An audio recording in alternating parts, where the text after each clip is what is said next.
ہمارا جسم ہے، قالب ہے روح کے لیے، روح اس کے اندر ہے. یہ تو ایک قالب کی زندگی ہوئی اور ایک روح کی زندگی ہوئی. قالب کی زندگی اگر اس کے ساتھ روح کی زندگی، ایمانی زندگی نہیں ہوگی تو یہ ان حیوانوں کی طرح ہے جو صرف پیٹ پالنا جانتے ہوں. صبح ہو جاتی ہے، اس کو یہ فکر روتی ہے کہ میرے قالب کے لیے کیا چیز مہیا کروں. آپ بازار جائیں، طرح طرح کے ڈش آپ کو ملیں گے، فاسٹ فوڈ آپ کو ملے گا، سینڈوچ ملے گا، برگر ملے گا، رنگ اور رنگ چیزیں ملیں گی، گندی ہوں، پاک ہوں، صاف ہوں، جیسے بھی ہو اس میں ذائقہ ہونا چاہیے. بیچنے والا بیچتا ہے، خریدنے والا خریدتا ہے اور اپنے قالب کی پرورش میں خوب لگا ہوا ہے. اس طریقے سے گھر کے اندر ساز و سامان اس قالب کو خوش کرنے کے لیے دنیا کے جتنے اسباب ہیں اکٹھا کرنے کی کوشش میں رہتا ہے. میرے ڈرائنگ روم بہتر ہو، اس میں صوفہ سیٹ بہتر ہو، میرے برتن خوبصورت ہوں، میرا گھر خوبصورت ہو. اور ظاہر ہے ان تمام اشیاء کے حصول کے لیے پیسہ درکار ہے. اب جیسے تیسے بھی پیسہ ہو، اس کو پیسہ ملنا چاہیے. اس کو اس سے غرض نہیں ہے کہ میرا پیسہ کہاں سے آ رہا ہے، کس کا حق مار رہا ہوں، میں کیا کر رہا ہوں. مجھے تو اپنے قالب کی پرورش کے لیے ہر طرح سے قدم اٹھانا ضروری ہے تاکہ میری قالب کی پرورش ہو. کھانے کے میدان میں، رہائش کے میدان میں، کپڑا پہننے کے میدان میں، بستر لحاف کے میدان میں، دوست کو پالنے کے میدان میں، شادی بیاہ کے میدان میں. یہ تمام چیزیں اس لیے کر رہا ہے کہ اپنے جی کو خوش کرے، اپنے طبیعت کو خوش کرے، اپنے دوستوں میں ناموری پیدا ہو، نامدار ہو جائے. اور اس کے لیے اس کو ہر وہ قدم اٹھانا پڑتا ہے، وہ جائز ہو یا نہ جائز، لیکن اس کو پیسہ ملنا چاہیے. اگر پیسہ ہوگا تو تمام کام ہوگا. تو یہ قالب کی زندگی ہے. ایک کافر کی زندگی ایسی ہو سکتی ہے، ایمان سے خالی دل کی زندگی ہو سکتی ہے، لیکن اس کو اطمینان نصیب نہیں ہوتا. انسان غور کرے کہ ہر طرف سے آفت ہی آفت آ رہی ہے، جدھر دیکھو مصیبت ہی مصیبت ہے، زندگی میں سکون نہیں ہے. سارا دن لگا رہتا ہوں، کماتا ہوں کماتا ہوں کماتا ہوں کماتا ہوں، لیکن اطمینان کی دولت مجھے نصیب نہیں ہے. حیرانگی ہوتی ہے، آپ کسی بھی آفس میں چلے جائیں، کسی دکان میں چلے جائیں، کسی کاروباری کے پاس چلے جائیں، آپ کو سکون اور اطمینان نہیں ہوگا کہ مجھ سے میرے ساتھ صحیح لین دین کرے گا یا نہیں کرے گا. اگر وہ صحیح لین دین بھی کرے تب بھی معاشرہ اس قدر بگڑ گیا ہے کہ انسان ڈرتا ہے کہ میرے ساتھ یہ معاملہ اب کیسے کرے گا. تو میں کسی دوست کی تلاش میں رہوں گا. کیا کوئی اچھا سا دکاندار آپ کو نہیں معلوم؟ سستا نہ دے لیکن چیز تو خراب نہ دے نا. یا کیا وقت آ گیا ہے، پریشان ہو جاتا ہے انسان. ہمارے بھائی کا مکان ہے اسلام آباد میں، کچھ ضرورت پڑی گئے، نقشہ بنانا تھا. نقشہ ایک کے پاس جائے جی فائل نکالتے ہیں، نقشہ نہیں ہے، دوسرے کے پاس جائے، چھٹی کا ٹائم ہو واپس آ گئے. خدا کی شان دیکھیے. جمعہ بازار منگل بازار ہم گئے تھے، جس حساب سے ہم کپڑے خرید رہے تھے اسی ڈے میں کام کر رہا تھا. اس سے ہم نے بات کیا، تم سی ڈی ایم، اس نے کہا وقت ضائع نہ کرو، پیسے دے دو کام ہو جائے گا. صاف اس نے بتلا دیا، پیسے دو گے تو کام ہو. اگلے دن گئے، پیسے دیے، کام ہو گیا، 5 منٹ میں ہو گیا. یہ آپ ہیں، میں ہوں نا، کوئی اور تو نہیں ہے نا. جو جتنا ہے اتنا پرلے درجے کا بے ایمان. یہ قالب کی زندگی، اس قالب کے لیے سارا کچھ کر رہا ہے. اس کے مقابلے میں ایک مسلمانی زندگی بھی ہے، نماز بھی پڑھتا ہے، روزہ بھی رکھتا ہے. پہلے والا تو ایمانی نہیں ہے نا. دوسرا یہ کام بھی کرتا ہے لیکن وہ بھی کرتا ہے. رشوت آئے تو کوئی نہیں، نماز کا ٹائم ہے تو نماز بھی پڑھ لیتا ہے. کسی کو تنگ کرنا ہو تو اس کا کام ہے کہ تنگ کرنا.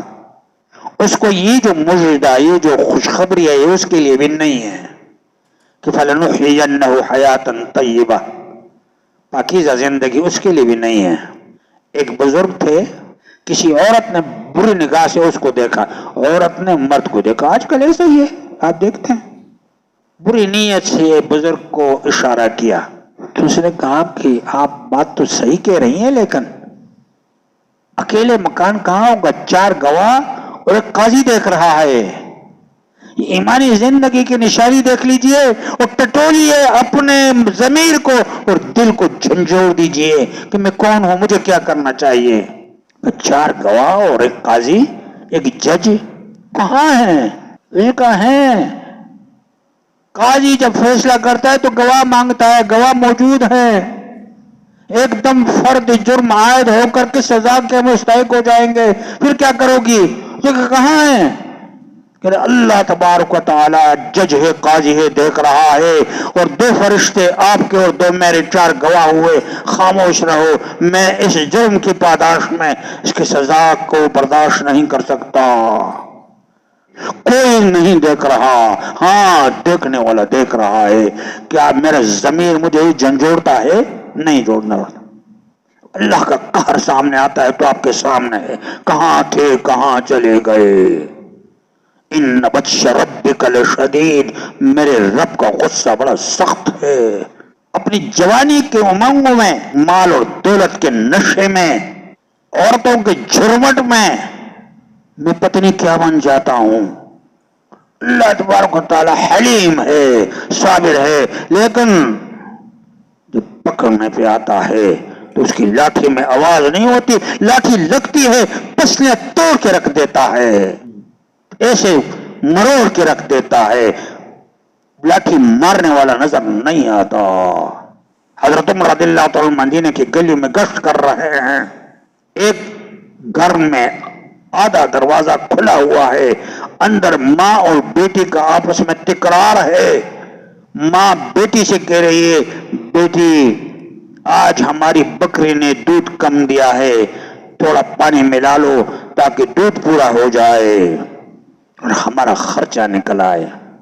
بیٹی نے جواب دیا، اماں عمر بن خطاب رضی اللہ عنہ امیر المومنین نے حکم دیا ہے، ایسا نہ کرو. ماں اور بیٹی ہیں اور تیسرا ظاہر میں کوئی نہیں ہے. ماں کہہ رہے، بیٹی ادھر عمر بن خطاب امیر المومنین رضی اللہ عنہ تو موجود نہیں ہے.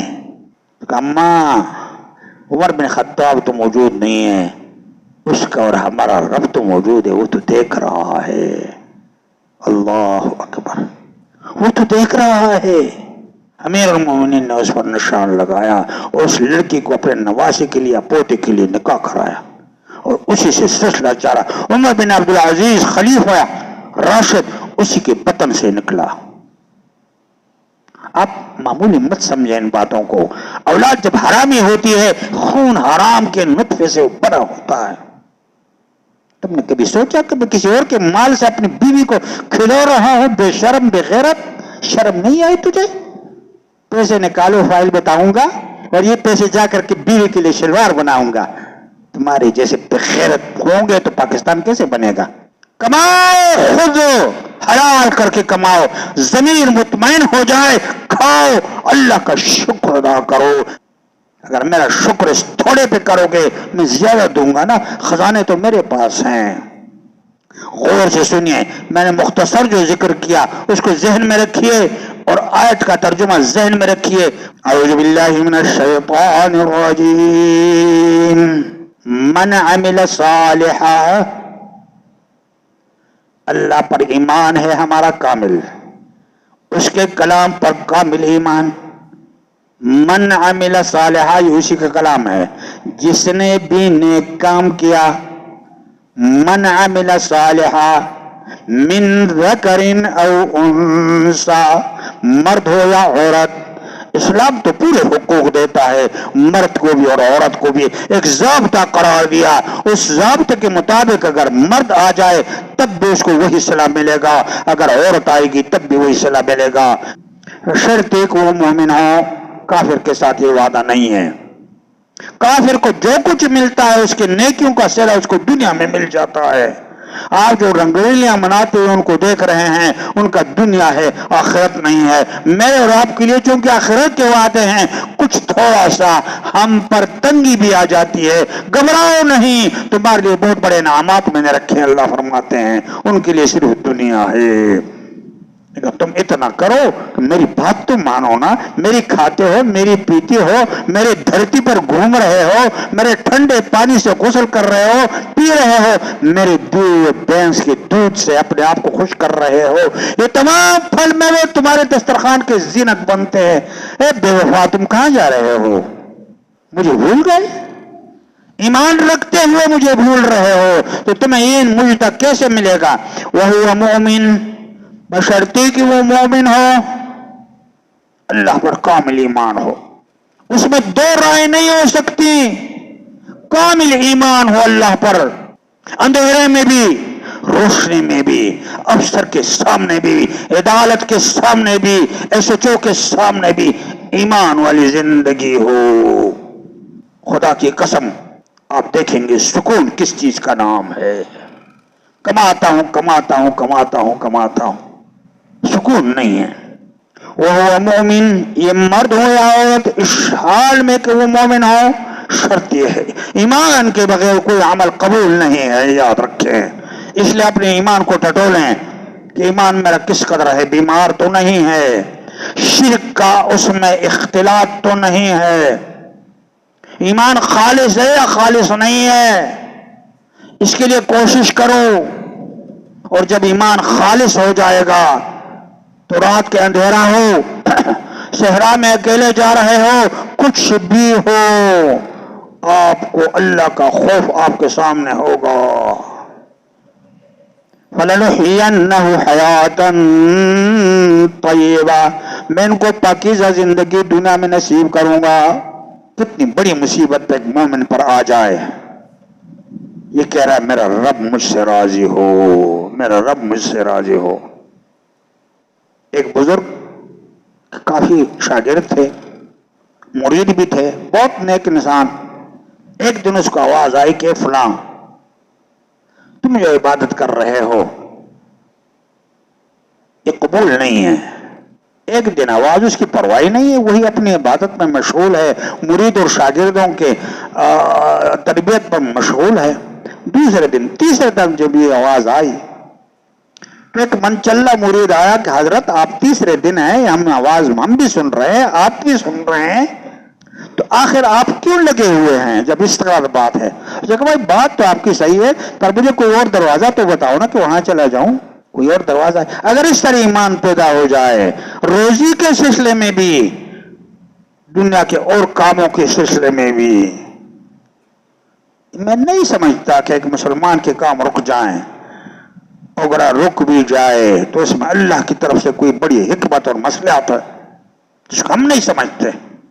ایک بیٹا اپنے باپ سے چھری لے لیتا ہے جب اس کے ہاتھ میں ہو، بیٹا رونے لگتا ہے کہ میرا کھلونا مجھ سے لے لیا، اور باپ کو اس کی انتہا معلوم ہے، اس کا نتیجہ معلوم ہے کہ یہ بچہ کھلونا سمجھ رہا ہے، یہ کھلونا نہیں ہے، چھری ہے، اس کو تباہ کر کے رکھ دیے۔ اس کے رونے کو نہیں دیکھتے، چھری لے لیتا ہے، اس کے بدلے اس کو معمولی کھلونا دے دیتا ہے۔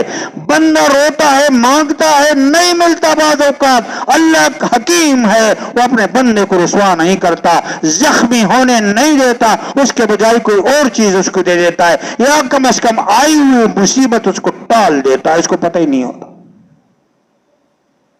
اللہ کی حکمتیں ہیں جس کے سمجھنے کے لیے بہت دوربینی کی ضرورت ہے، کامل ایمان کی ضرورت ہے۔ ایمانی زندگی پیدا کریں، اللہ کے ساتھ ایک رابطہ رکھیں،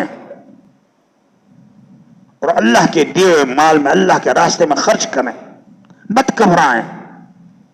ہم نے دیکھا گھبرانے والے سب سے زیادہ پریشان ہوتے ہیں، یہ سوراخ نہیں تو کوئی اور سوراخ پیدا ہو جاتا ہے۔ ہمارے ایک استاد سے کہتا ہے بڑی برکت ہوتی ہے جو خرچ کرتے ہیں۔ ہم نے کہا استاد جی کیسے برکت ہوتی ہے؟ ہم خرچ کرتے ہیں 10 روپے، وہی 10 روپے 11 تو ہوئے نہیں، برکت کسی کے کام ہے؟ وہ ہمیں اپنے گھر کے پیچھے لے گیا، کہتا وہ پمپ تھا، ہاتھ، آج کل تو بجلی سے چلتے، اس زمانے میں ہاتھ سے، آج بھی یہ ہاتھ پہ ہوں گے، ایسے ایسے کر کے پانی نکلتا تھا، یہ برکت ہے۔ ہمیں حیران ہوئے کیسے برکت؟ کہتے 15 سال ہوئے یہ خراب نہیں ہوا، اگر خراب ہوتا تو میرے پیسے اس پر خرچ ہوتے نا، یہی تو برکت ہے۔ سوراخ نہیں نکلتے، جو اللہ کے گھر میں نہیں لگاتے اس کو سوراخ نکلتے ہیں۔ جو کام بھی کریں، جس طرح میں نے ایک مثال دی آپ کو، اللہ دیکھ رہا ہے،